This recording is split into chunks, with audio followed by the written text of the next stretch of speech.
Over 40% of all teenagers with internet access have reported being bullied online. Currently, the most common virtual location for cyberbullying include chat rooms, social networking websites, email, and instant messaging systems. Social networking sites such as Facebook and MySpace are growing fast, and so are the cyberbullying incidents originating from them. Experts believe that they will soon overtake chat rooms as the top source of cyberbullying problem worldwide. I'm Lucas Lindsay, and this is how technology affects America.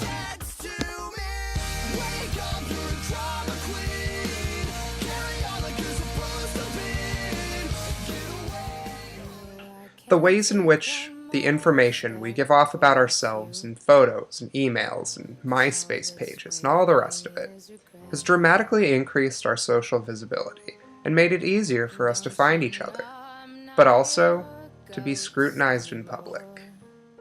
I think cyberbullying is one of the worst forms of bullying because usually when you bully someone on the internet, it's on a public forum to where other people can partake and can see you doing that to somebody else, and I think that's one of the worst. I think it happens a lot. It hasn't personally happened to me or anyone that I really know, but I've heard stories of other people, and it's not a good thing. I feel like it's really immature, and if someone has a problem, they should bring it to confront the person in person instead of do it online. People just seem to have a problem with being personal these days. I mean, look at text message breakups. I think it's absolutely awful. Not good at all. That's just, I don't know, I think it's completely ridiculous to do it, not personally.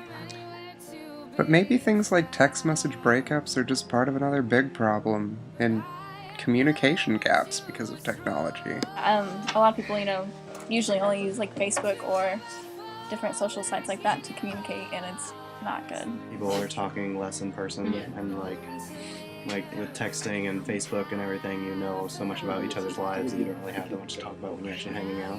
It makes everything a lot easier, and so I think it makes people a lot lazier, and I feel like that's a big problem in our society.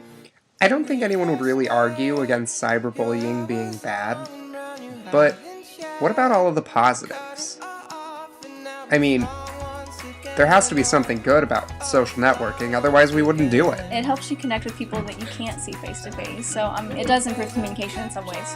I can go shopping, I can research for my paper, I can talk to my friends. It's all right there, and that's nice. I have some friends overseas that I get to talk to, and that's kind of nice. I like the fact that I can keep in touch with everyone, and I like the fact that I can, creep on people whenever I want.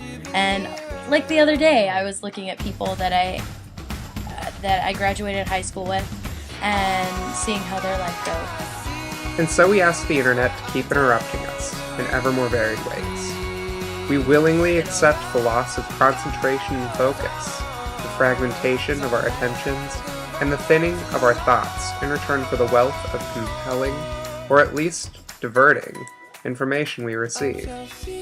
What we're experiencing is, in a metaphorical sense, a reversal of the early trajectory of civilization. We're evolving from cultivators of personal knowledge into hunters and gatherers in the electronic data forest. In the process, we seem fated to sacrifice much of what makes our minds so interesting. So basically there are trade-offs we have to make. There are good things and bad things, and they all come at once. So I guess it all depends on what we do with it. Again, I'm Lucas Lindsay, and this is how technology affects America.